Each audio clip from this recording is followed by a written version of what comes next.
Hi, it's Jen from Shabby Fabrics. I have a beautiful project for you today. It's called the Boxed In Quilt. And the one behind me here is so simple, easy to make. If you're a beginner, this is a perfect project for you. And if you're a more experienced quilter, this should be just a breeze for you. Now, the colorway behind me is in blue, but on screen here, we're going to show you how beautiful it is in the pink colorway as well. This quilt was designed by Canvas Studios, that's a division of Benartex, and they use the Color Calypso Collection. And as you can see, as I pointed out, there's two beautiful colorways. We fell in love with them both, so we made both quilts, and we'll be showing you today how easy it is to make that. And I have the blue colorway. Let's break down the quilt behind me, and I'll show you the elements of it, and then we'll show you how to make that.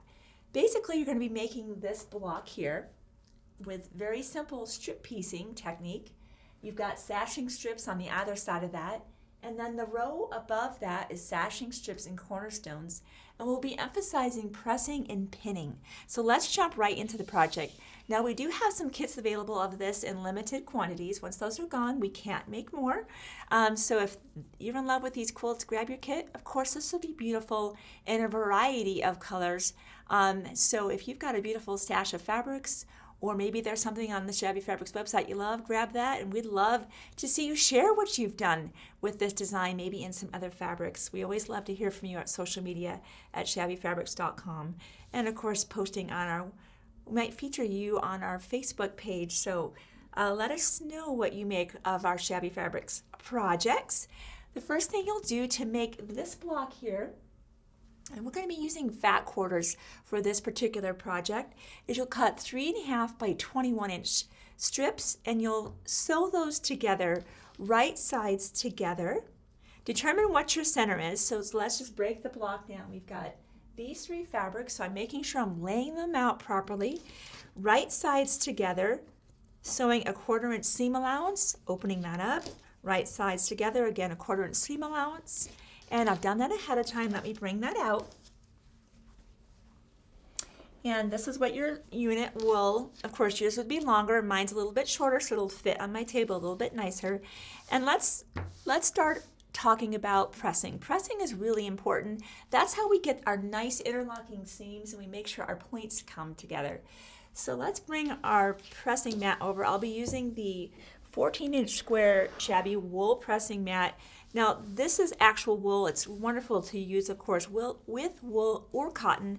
I love that it's pliable. I love that it's portable. I don't need to have a big old ironing board with me.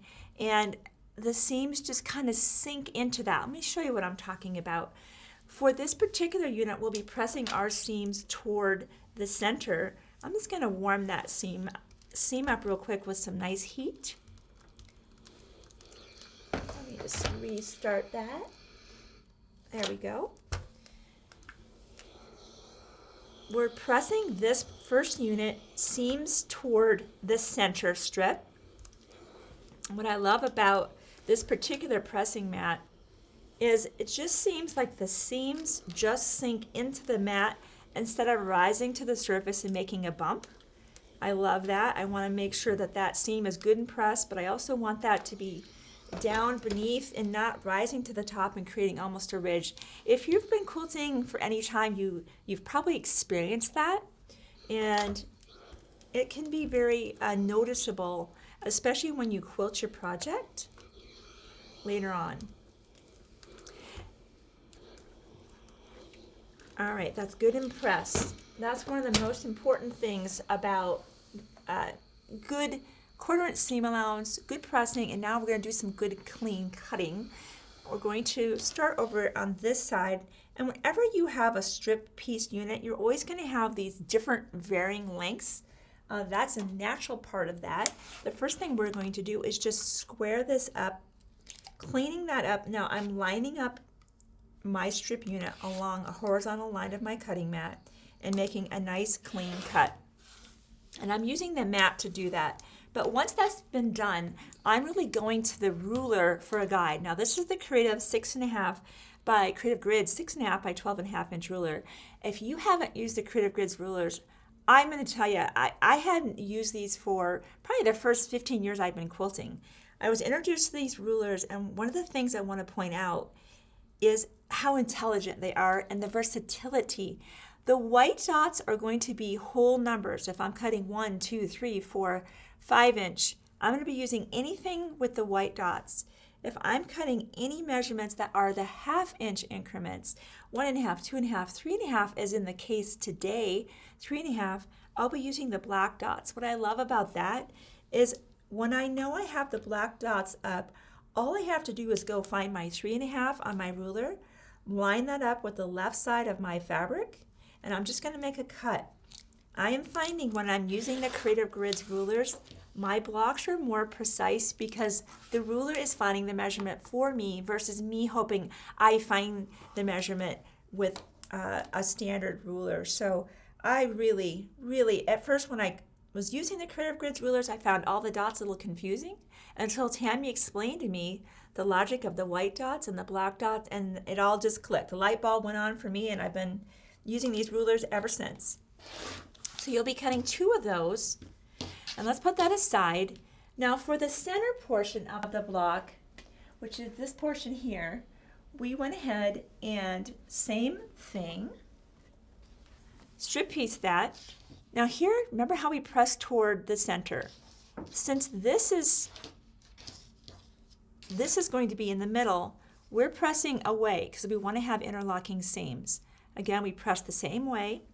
And I cut the 3.5 inch unit, so that's ready to go. So I just want to point this out that if you look at the block, notice how the dark portion is in opposite corners. So make sure when you lay your block out, you have the darker portion up in this corner.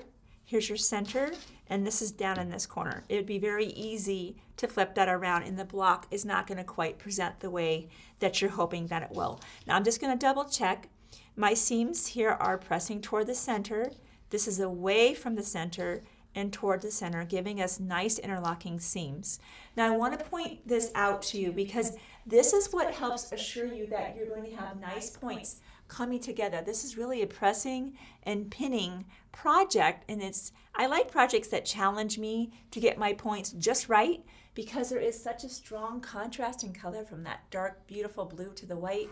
You would really notice it if your points were off. So let me give you a couple pointers to make sure they're right on the money, and it starts with those interlocking seams. So let's come in a little bit closer, and I'm just going to show you the beauty of interlocking seams and pinning and the best strategy for getting your points to come together just like you want them to. So with interlocking seams, you can see that this seam is in this direction and this is in the other. Here I'm on top of that, and I can feel that volume of fabric. But as I just slip just past that, and I kind of can almost roll it with my fingers, I can feel that right here. I also will put my fingers kind of in between where I feel they're just bumped up back to back. Once I'm at that point, I'm going to grab my patchwork pins from Clover. They're super sharp and they don't disturb this fabric. I'm going to go right down my seam, rocking that back up, and I'm going to have that come right along my stitch line and stop just prior to where my 1/4 inch seam allowance will ride right along here.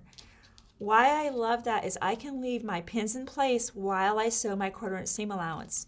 If my pin is out here, as I used to pin until Tammy showed me this technique, I would have to remove my pins as I was coming down with my 1/4 inch seam allowance. I love her technique of pinning on from this side so that my pins can stay in place and I just sew the 1/4 inch seam allowance and I'm not removing pins as I go.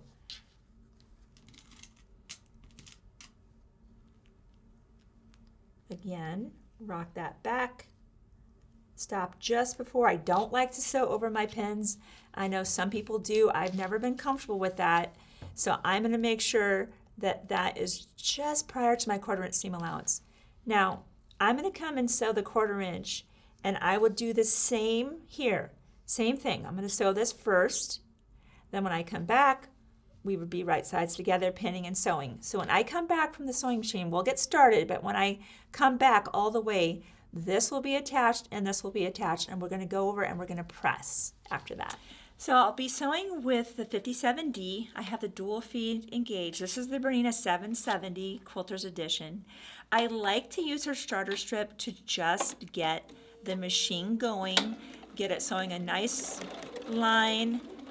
I get a quick visual of are my stitches where I want them to be, and then I'm going to feed that project right in to follow right afterward.